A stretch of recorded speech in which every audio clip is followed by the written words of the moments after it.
서로 인사하겠습니다. 사랑합니다. 축복합니다. 오늘도 주님께서 여러분을 향한 하나님의 사랑이 충만할 텐데 그 사랑을 마음껏 누리는 여러분들이 되시기를 주님의 이름으로 축복합니다. 오늘 하나님의 말씀은 에스더 7장 1절에서 10절까지 말씀입니다. 저와 여러분이 한 절씩 교독하겠습니다. 왕이 하만과 함께 또 왕후 에스더의 잔치에 가니라.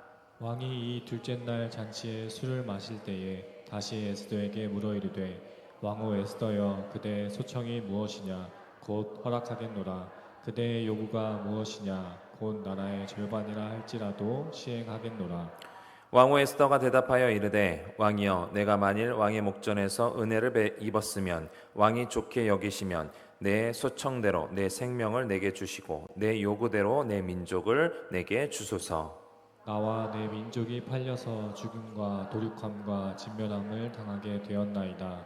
만일 우리가 노비로 팔렸더라면 내가 잠잠하였으리이다.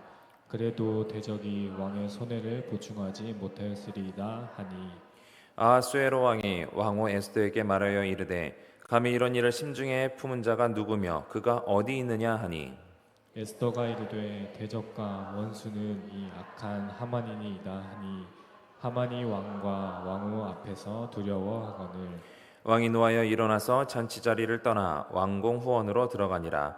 하만이 일어서서 왕후 에스더에게 생명을 구하니 이는 왕이 자기에게 벌을 내리기로 결심한 줄 알미더라. 왕이 후원으로부터 잔치 자리에 돌아오니 하만이 에스더가 앉은 걸상 위에 엎드렸거늘 왕이 이르되 저가 궁중 내 앞에서 왕후를 강간까지 하고자 하는가 하니 이 말이 왕의 입에서 나오매 무리가 하만의 얼굴을 싸더라. 왕을 모신 내시 중에 하르보나가 왕에게 아뢰되 왕을 위하여 충성된 말로 고발한 모르드게를 달고자 하여 하만이 높이가 50규빗 되는 나무를 준비하였는데 이제 그 나무가 하만의 집에 섰나이다. 왕이 이르되 하만을 그 나무에 달라 하매 모르드게를 매달려고 한 나무에 하만을 다니 왕의 노가 그치니라. 아멘. 지금까지 우리가 계속해서 에스더 말씀을 이제 살펴보고 있는데요.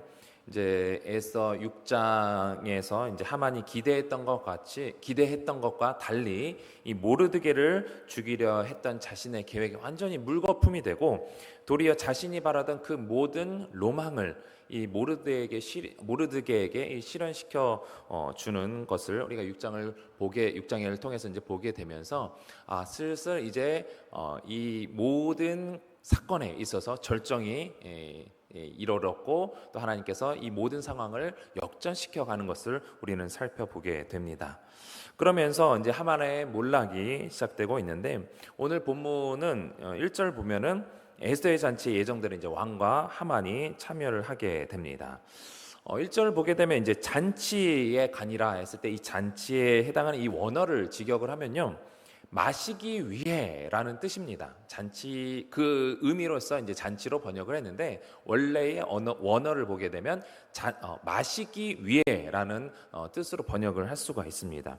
근데 이 단어는 하만이 이 유다인들을 말살하기 위해서 조서를 반포하고 나서 그 다음에 왕과 이 수산국은 이제 혼란스러운 그 상황에서 왕과 하만이 함께 앉아 마셨다라고 한 말씀을 혹시 기억하시는지 모르겠습니다. 그때 이제 백성들은 이제 혼란스러워하는데 왕과 하만은 그냥 마시고 있었다. 안주거리 정도로 이제 이 모든 일들을 안주거리로 생각하면서 마셨다라고 하는 그 말씀이 나오는데 거기서의 단어와 동일하게 사용된 것이죠. 그러니까 하만의 계략에 의해서 이제 조서가 반포가 된 것이긴 하지만 이 자신이 다스리고 있는 나라의 한 민족이 몰살하게 되었는데 왕은 그 상황을 제대로 인지하지 못했을 확률이 사실 높은 겁니다. 한가로이 잔치를 벌였다라는 것이 사실 왕의 입장에서는 좀 그렇거든요. 제대로 몰랐던지 아니면 무관심했던지 한가로이 잔치를 벌였던 것을 통해서 우리는 그것을 짐작할 수가 있는데 그럼에도 불구하고 이 조서에 대한 책임이 왕에게 있습니까 없습니까? 어쨌든 왕의 인장으로 도장이 찍혔기 때문에 왕이 허락한 거나 마찬가지입니다. 그렇기 때문에 이 왕에게 책임이 있는 것이죠. 그래서 이 에스더의 잔치는 이 잔치를 좋아하는 이 왕의 마음을 풀어주기 위한 수단이기도 하지만, 한편으로는 이 하만을 통해서 이 조서가 반포되었다, 그 상황에서 왕과 하만이 이 마시는 잔치를 벌였던 것을 기억나게 하는 방편이기도 합니다. 그리고 2절의 원어를 문법적으로 이제 이어서 이제 상황을 보게 되면, 2절의 원어를 문법적으로 살펴보면은 왕의 어조가 이제 5장과 달리 이 적극적으로 에스더의 요청을 진지하게 들어줄 자세가 되었다라는 것을 볼 수가 있습니다. 그러니까 에스더 입장에서는 본인이 이제 하나님을 의지했고 금식을 했고 또 죽으면 죽으리다라는 마음으로 이제 왕에게 나간 상황에서 모든 것이 세팅이 된 거죠. 그 상황 속에서 하나님의 지혜로 이 왕의 마음을 들었다 놨다 하면서 이제 왕이 내 소원을 적극적으로 들어줄 준비가 되었다라는 것을 깨닫게 된 거예요. 그런 상황이라 할지라도 이 자기 민족을 멸하는 것을 허락한 이 왕이잖아요. 그래서 왕에게 책임을 묻고 싶지만 왕이기 때문에 또 그럴 수 없죠.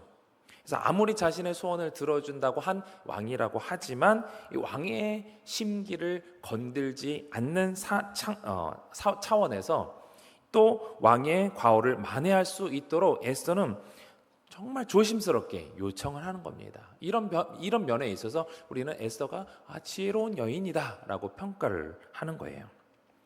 오늘 보면 3절을 같이 한번 읽어보겠습니다. 시작. 에스더가 대답하여 이르되 왕이여, 내가 만일 왕의 목전에서 은혜를 입었으면 왕이 좋게 여기시면 내 소청대로 내 생명을 내게 주시고 내 요구대로 내 민족을 내게 주소서. 조심스럽게 말하는 게 보이십니까? 왕의 목전에서 내가 은혜를 입었으면, 그리고 왕이 좋게 여기시면, 왕의 마음을 최대한 예우를 갖추면서 왕의 마음이 심기가 상하지 않도록 조심스럽게 하는 것을 볼 수가 있어요.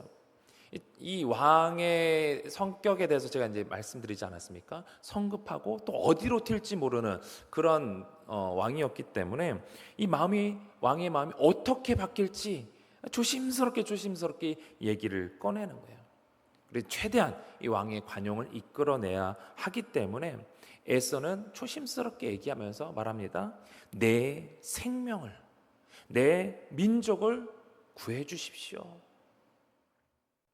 자신뿐만 아니라 자신의 문제에서 내 생명 그리고 내 민족을 구해달라라고 하면서 자신에게서 이 민족 전체까지의 문제를 내가 요청드리고 있는 거다라는 것을 주지시킵니다. 그러면서 4절과 같이 이렇게 구합니다. 시작.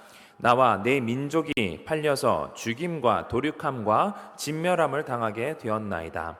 만일 우리가 노비로 팔렸더라면 내가 잠잠하였으리이다. 그래도 대적이 왕의 손해를 보충하지 못하였으리이다 하니. 무엇보다도 이 에스더가 이제 또 지혜롭게 얘기하는 부분은 무엇이냐면, 자신과 자신의 민족이 하나다, 한 공동체다, 공동 운명체다, 생사를 같이 하고 있다, 이런 부분을 꺼내고 있는 겁니다.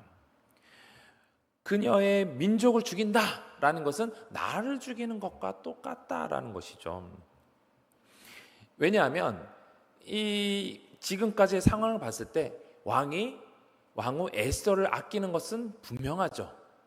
그런데 나중에 이제 이 왕이 이 유다 민족을 죽이려고 한 것에 대해서 본인이 인장을 찍은 것은 그 주소를 내가 찍었기 때문에 그것은 변개할 수 없어. 그러나 너만큼은 살려줄게 라고 할 수 있는 여지를 완전히 차단시킨 거예요. 왕후 에스더만 살아남는 것이 아니라 왕 에스더는 자신과 이 민족이 하나다, 민족이 죽으면 나도 죽게 되는 상황이다 라는 것을 언급한 것이죠. 그래서 이 민족의 생사는 나와 하나다, 이런 부분들을 하면서 그렇게 완전히 관여시키면서 그런 에스더 혼자만 살아남을 수 있는 여지까지도 이제 완전히 차단시킨 것입니다. 또한 민족이 팔렸다라는 이제 수동형이죠. 민족을 팔아 넘겼다 이것이 아니라 팔렸다, 누군가에 의해서 팔렸다라는 이 수동형을 사용해서 왕이 직접적으로 이 부분에 대해서 개입되어 있지 않다라는 것을 또 이제 드러내고 있는 것이에요. 그러니까 이 왕에 대한 공격을 최대한 피하면서 이 모든 책임을 그 누군가에게, 이제 하만이죠, 하만에게 돌리고자 하는 철저한 계산 가운데, 어떻게 보면 이제 하나님이 주신 지혜겠죠. 이런 부분들 다 고려해서 이렇게 얘기해야 될 것이야 라고 하나님께서 지혜를 주신 겁니다. 그러면서 말하기를, 에서는 자기의 민족이 차라리 노예로 팔려갔다라고 한다면 그거 정도는 왕에게 손실을 일으키지 않아요. 손해를 입히는 게 아니에요. 그래서 그거 정도였으면 내가 이렇게 왕을 지금 괴롭히고 있는 거죠. 어떻게 보면은 근심하게 하고, 또 이제 이 에서의 민족이 에서와 함께 같이 에서는 아니겠지만 그런 부분에 있어서 왕을 괴롭히는 일도 없었을 것이다 라고 얘기를 하는 겁니다. 그러니까 에서의 요청은 내가 왕을 얼마나 생각하는지, 그리고 나라도 얼마나 생각하는지, 근데 이거는 왕에게도 손실을 끼치는 것이고 나라적으로도 문제이고, 그렇기 때문에 내가 내 죽음을 무릅쓰고서라도 왕에게 요청을 하는 것입니다 라고 얘기를 하는 것입니다. 이로 인해서 하만이 반박할 수 있는 모든 여지는 모든 상황은 다 차단시킨 거예요. 왕이 걱정할 수 있는 부분도 없는 것이죠. 이 아하수에로 왕에게 달려있는 것은 무엇이냐? 이제 에스더의 남편으로서 에스더가 간절히 바란 그 요청을 들어주는 거예요. 그 결정만 내리면 됐기 때문에 왕은 단호하게 이렇게 얘기를 하는 겁니다. 5절 보게 되면, 감히 이런 일을 심중에 품은 자가 누구며 그가 어디 있느냐? 어디 있긴 어디 있습니까? 바로 눈앞에 있지 않습니까? 그래서 에스더가 하만을 가리키며 6절 보게 되면, 대적과 원수는 바로 이 하만입니다 라고 고발을 하고 있습니다. 하만의 상황이 지금 어떤 상황이죠? 모르드게를 죽이려고 했다가 오히려 모르드게를 높이라고 하는 이 왕의 명령에서 그의 자존심이 완전히 무너지고 박살난 상황에서 1차 충격을 얻은 상태입니다. 그런 상황에서, 어지러지한 상황에서 어쩔 수 없이 이 에서가 베푼 이 잔치에 오기로 이전에 약속을 했기 때문에 그 잔치에 끌려왔죠. 어떻게 보면 끌려왔어요. 그런 상황에서 자신의 가지고 있었던 그 충격이 가시기도 전에 2차 충격이 이제 온 겁니다. 전혀 예상하지 못했던 순간에서 2차 충격이 온 거죠. 그동안에 쌓아왔던 모든 것들이 한순간에 무너지게 되고 말았습니다. 그리고 궁지에 몰린 이 하만의 입장에서는요, 살아남는 것밖에 없는 거죠. 살아남는 거. 아무리 왕의 오른팔 같은 존재인 하만이지만 왕의 왕후를 해하려고 했다는 차원에서 중죄이죠. 또한 하만이 유다인들을 진멸하는 이 조서를 작성했을 때에 이 진멸하다, 그리고 이제 노예를 삼다라는 그 언어가요, 똑같은 발음, 동음 이의어로 발음이 된다라고 그래요. 그러니까 왕 앞에서는 내가 노예로 팔 겁니다 라고 해놓고 조서를 쓸 때는 이 사람들을 진멸시킬 겁니다, 진멸시키는 조서를 작성했다라는 의견을 보이는 이제 신학자들도 있습니다. 그러니까 왕의 의도와 다르게 이 유다 민족을 진멸하려는 이 하만의 이 속셈이 이 조서에 담겼던 것이죠. 그러니까 왕의 의도와는 다르게 이 조서가 작성됐을 여지가 있다. 그런 부분 때문에 본인이 이 아하수에로 왕의 입장에서는 내가 생각했던 것이 아니고 또 이것이 본인이 생각했던 것보다 훨씬 큰 문제라는 것을 이제 뒤늦게 안 거죠. 그래서 왕은 크게 노한 것입니다. 7절 상반절을 보게 되면, 왕이 노하여 일어나서 잔치 자리를 떠났다, 왕궁 후원으로 들어갔다라고 되어 있는데, 이거에 대해서 이제 왕은 사실 이제 지금까지 왕을 보게 되면은 혼자 결정하는 모습이 안 보이죠. 계속해서 누군가에게 이제 물어보고 의견을 물어보고, 그것이 합당하지 않음에도 불구하고 그 의견을 수렴해서 이제 처리했던 이 왕의 모습을 볼 수가 있어요. 그러니까 이제 무언가를 결정하기 위한 도움을 줄 사람 또 필요했을 것이고 또 생각할 시간이 필요했을 것입니다. 그렇지만 에스더의 소원을 3번이나 들어주겠다라고 장담했던 이 왕이잖아요. 그런데 자신이 신임했던 이 하만이 반역했다라는 그런 죄를 다스리는 문제이고, 또한 자신이 결정을 내렸던 이 조서에 대한 문제도 또 해결해야 되는 부분입니다. 이런 상황에서 7절 하반절 보게 되면 하만이 일어서서 왕후 에스더에게 생명을 구하니 이는 왕이 자기에게 벌을 내기로 결심한 줄 알았다. 그러니까 이런 하만의 모습을 보면요, 왕이 이미 하만을 벌하기로 결정한 거예요. 딱 분위기상 나 큰일 났구나, 나 이제 죽었구나, 이것을 깨달은 것이죠. 그래서 에스더에게 생명을 구하는 겁니다. 명예고 뭐고 이제 자신의 생명이 달려 있으니까 살려주시면 좋고 아니면 말고, 이런 자세가 아니잖아요. 난 꼭 살아야 되고 어떻게든 살아남아야 되고, 그렇기 때문에 체면이고 뭐고 없이 손바닥이 발바닥이 될 정도로 싹싹 이제 에스더에게 빌지 않았겠습니까? 애걸복걸했겠죠. 그랬을 때 이제 왕이 다시 돌아오게 됩니다. 8절 말씀 같이 읽어보겠습니다. 왕이 후원으로부터 잔치 자리에 돌아오니 하만이 에스더가 앉은 걸상 위에 엎드렸거늘 왕이 이르되 저가 궁중 내 앞에서 왕후를 강간까지 하고자 하는가 하니, 이 말이 왕의 입에서 나오매 무리가 하만의 얼굴을 싸더라. 아멘. 왕이 다시 돌아왔는데 하만이 에스더에게 생명을 구걸하는, 애걸복걸하는, 애원하는 그 모습을 보면서 뭐라고 얘기합니까? 왕후를 강간하려고 하느냐라고 간주하죠. 한번 생각을 해보십시오. 분명히 이 하만의 입장에서는 죽을 수 있는, 이미 거의 결정이 된 그런 상황에서 거기서 더 이 왕의 노를 돋굴 이런 강간하려는 행동을 누가 하겠습니까? 아무리 상황이 파악이 안 되는 왕이라 할지라도 그럴 상황은 아니다라는 것을 아마 충분히 알 수 있었을 것입니다.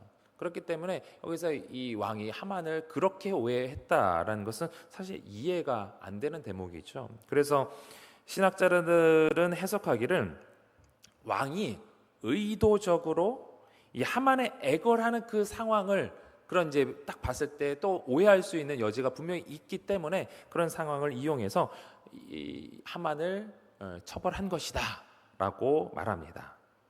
그러니까 왕이 오해를 한 것이 아니라 여기서 이제 표현을 하기죠. 궁중 내 앞에서라는 말을 하며 하만이 왕의 여인을 취하려고 했다라고 한다는 것은, 왕의 여자를 취하려고 했다라는 것은 무슨 의미입니까? 반역죄죠. 왕권에 도전하는 행위입니다. 그렇기 때문에 그것으로 인해서 왕권에 대한 도전으로서 이 반역죄로 이 하만을 처벌할 수 있는 겁니다. 그러니까 단순히 하만을 에스더의 말을 들어서 조서를 잘못 꾸몄고 뭐 이런 걸로 이제 처형하려고 하면은, 자신이 허락한 조서잖아요. 그 조서가 잘못된 것을, 이 왕의 잘못을 인정하는 것이기 때문에 하만을 이 조서의 문제로 인해서 이 벌하는 것이 아니라 왕후를 강간하려 한 죄, 이 반역죄를 적용해서 이 처벌을 하려고 한다는 것입니다. 그래서 왕이 이 궁중 앞에서, 내 앞에서, 왕 앞에서 감히 이 왕후를 강간하려고 하는가? 반역죄다라고 얘기를 하는 거예요. 그래서 이 선포로 인해서 그 주변에 있던 무리가 이 하만의 얼굴을 감싸죠. 어느 때 얼굴을 감쌉니까? 아마 이제 영화나 뭐 이런 것을 봤을 때 사형수의 얼굴을 이제 가리는 것을 보셨을 거예요. 그러니까 곧 죽음에 해당하는 죄를 저질렀다, 그 자리에서 바로 그것이 이제 선포되는 것입니다. 이때 왕을 모시고 있던 이 넷이 하르보나가 왕에게 이렇게 얘기를 하죠. 9절 보게 되면 왕을 위하여 충성된 말로 고발한 모르드게를 달고자 하여 하만이 높이가 50규빗 되는 나무를 준비하였는데 이제 그 나무가 하만의 집에 있습니다 라고 아뢰는 거예요. 마치 준비된 것처럼, 내가 이런 상황이 오게 되면 이 말을 해야지 하고 기다렸던 것처럼 이 하르보나가 얘기를 하는 것 같아요. 아마도 이 하만의 모습을 보면은 여러분이 충분히 어떤 모습을 약간 거드름 피고 교만하고 너 왜 내 말 안 들어? 약간 이런 스타일 같은 이 사람이지 않겠습니까? 그러니까 아마 이게 좀 하만을 미워했던 사람들이 주변에 아마 많이 있지 않았을까? 그러니까 그런 사람 중에 하나가 이 바로 하르보나였을 텐데 이 사람은 이제 이렇게 이제 얘기를 하는 거죠. 그러면서 얘기하기를 왕을 위하여 충성된 말로 고발한 모르드게 그 사람을 달고자 했다. 이 하만이 그런 계획을 했다. 그러니까 충신을 죽이려고 했다라는 그 말만으로도 하만 그래 하면서 왕이 충분히 더 왕의 분노를 더 쌓아서 이 하만을 처벌하기 위해 더 확증된 그런 증거를 제시하는 것이죠. 그래서 어떻게 처형할 것인가라는 것을 고민도 할 필요 없이 이 하르보나의 말을 따라서 그러면 그 나무에 이 하만을 매달아라 라고 얘기를 합니다. 그렇게 10절에서 말한 다음에 그렇게 하만을 달고 나니 10절 끝을 보면 왕의 노가 그쳤다. 빠르게 제가 이제 오늘 10절 이 에스더의 말씀을 7장 말씀을 이제 다뤘습니다. 사건이 이렇게 빠르게 지나갑니다. 그러면서 하만이 사라지자 왕의 분노도 가라앉았다라고 얘기를 하고 있어요. 앞에 에스더 1장 2장을 기억하신다라고 한다면 그 하만이 그 왕 아하수에로 왕의 잔치를 벌였을 때에 와스디 왕을 맨 처음에 부르지 않았습니까? 근데 와스디 왕후가 이 왕의 명령에 불복종해서 왕이 노가 극에 달했어요. 그리고 그 다음에 이 와스디에 대한 그 처벌이 정해지고 나서 2장을 보게 되면 이제 몇 년의 시간이 흘렀지만 그 노가 가라앉았다. 그러면서 사건이 어떻게 됩니까? 그러면 그 다음에 왕후를 구해야지요 하면서 왕후를 구하게 된 사건을 우리가 기억을 하게 됩니다. 그래서 이 말씀을 통해서 우리는 왕의 분노가 극에 달했지만 다시 그 노가 그쳤다라는 것을 통해서 이제는 이 하만의 자리를 대신할 사람이 구해지겠구나. 그래서 8장을 보게 되면 이제 모르드게가 그 자리를 대신하는 것을 우리가 볼 수가 있습니다. 하만의 모습을 보면요, 어떻게 보면 좀 안타깝기도 합니다. 이인자의 위치에 있다라고 한다면 사실 이제 본인이 반영을 해서 정말 반영을 해서 왕이 되지 않는 본인이 올라갈 수 있는 최상의 자리에 올라간 거죠. 근데 거기에 만족하지 못하고 더 높아지기를 원했던 그 하만, 그 하만의 욕구 때문에 결국 높아지기는커녕 높아지긴 높아졌죠. 그 높은 나무에 50규빗이면은요 대략 한 23m 높이입니다. 아파트 건물로 치면 한 7, 8층 되는 높이니까 그 당시 7, 8층 높이면 엄청난 높이죠. 높이 매달아졌어요.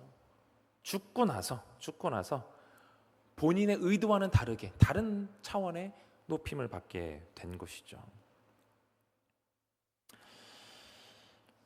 바사 제국의 2인자였던 이 하만은 단 하루 만에 죽임을 당하고 나무에 달렸고 대신에 모르드게가 성문직에서 하만을 대신해서 2인자의 자리에 올라가게 되었습니다.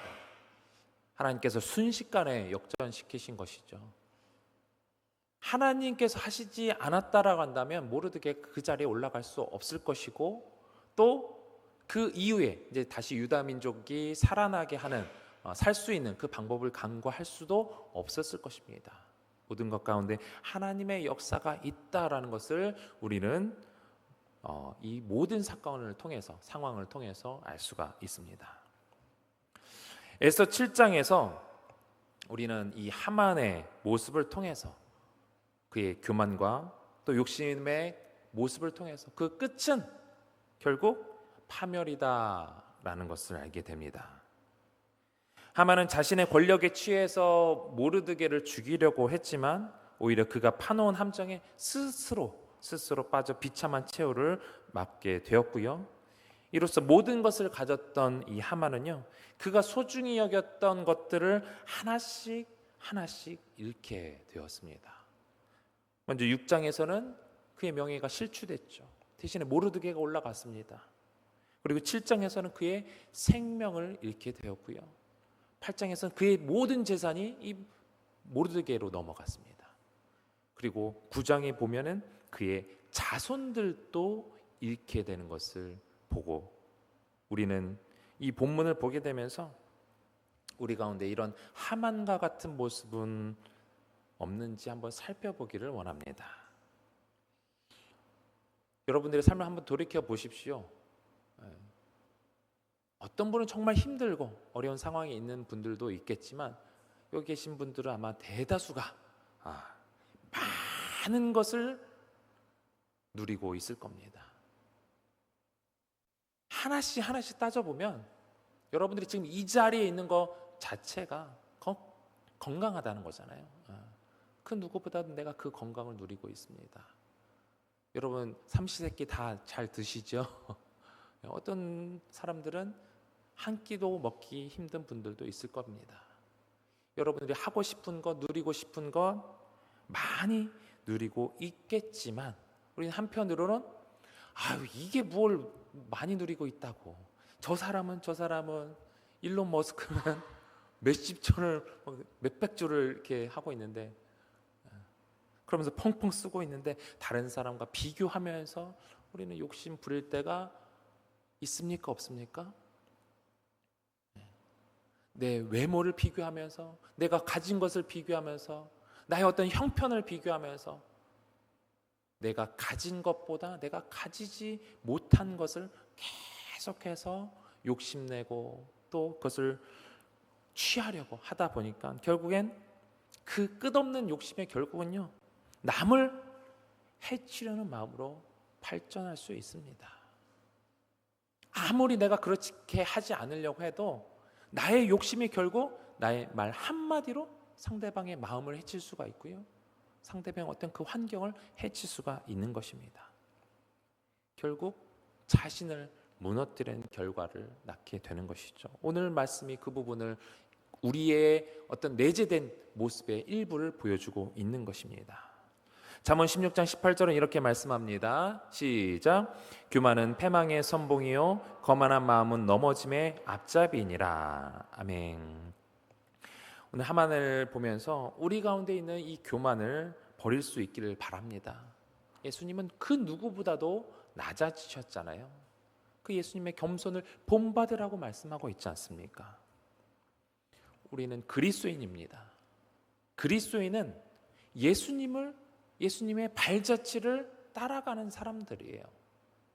그래서 남을 깎아내리는 사람이 아니라 우리는 예수님처럼 낮아짐으로써 다른 사람들을 높이고 다른 사람들을 세우고 그 사람들의 영혼을 살리고, 그것이 우리 그리스도인의 삶의 목적이 되어야 할 줄 믿습니다. 그래서 오늘 새벽에 이종추 목사님이 말씀하신 것처럼 갈라디아 5장 13절 말씀, 형제들아 너희가 자유를 위하여 부르심을 입었으나 그러나 그 자유로 육체의 길을 삼지 말고 오직 사랑으로 무슨 노릇하라? 종노릇하라. 종이 되라는 거예요. 종과 같은 삶을 살라는 거예요. 하나님께서 우리에게 자유를 주셨지만 그 자유는 내가 마음대로 펑펑 내 욕심을 채우는데 펑펑 그 자유를 쓰는데 있는 것이 아니라, 내 육체를 내 욕심을 따라 살아가는 그 자유가 아니라 서로 종노릇하는 것, 남을 섬기며 사는 것, 이것을 위해 주님께서 우리를 부르신 줄 믿으시기 바랍니다. 그렇기 때문에 우리는 종노릇한다는 것이 쉽지 않아요. 내 자아를 꺾어야 되기 때문에 늘 주님의 도우심이 필요합니다. 우리 안에 주님이 계셔야 돼요. 내 안에 주님이 계셔야 주님의 사랑이, 주님께서 어떻게 나를 살리셨는지를 우리가 깨닫게 되면서 낮아질 수 있는 거예요.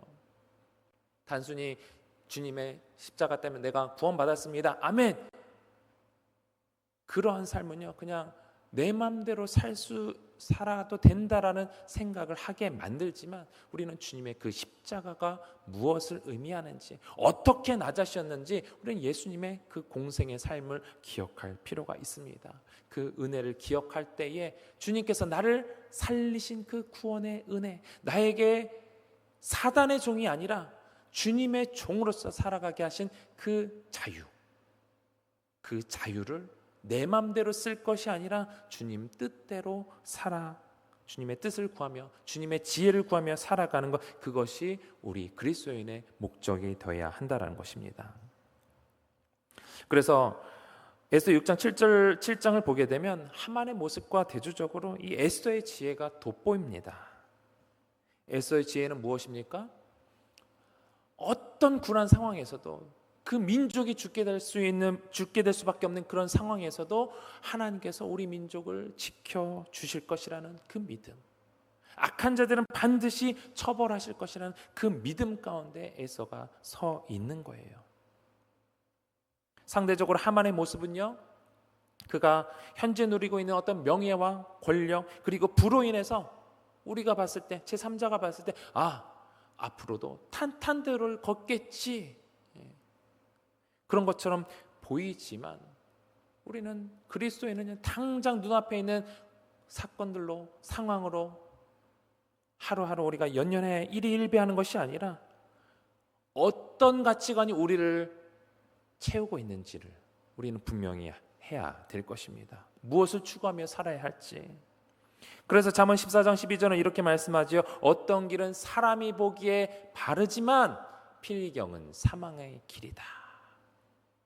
그 중심에 하나님이 없으면 아무리 탄탄대로를 걷는다 할지라도 사망의 길이다. 반대로 우리가 어떤 어려움과 고난에 처해 있다 할지라도 우리 중심에 예수 그리스도가 있다면 우리는 생명의 길을 걸어가고 있는 것입니다. 오늘 본문은 이것을 말씀하고 있습니다. 세상이 주는 잠깐의 안락함에 우리가 기대어 살 것인가, 아니면 하나님이 주시는 지혜 위에서 그 생명의 길을 걸어갈 것인가.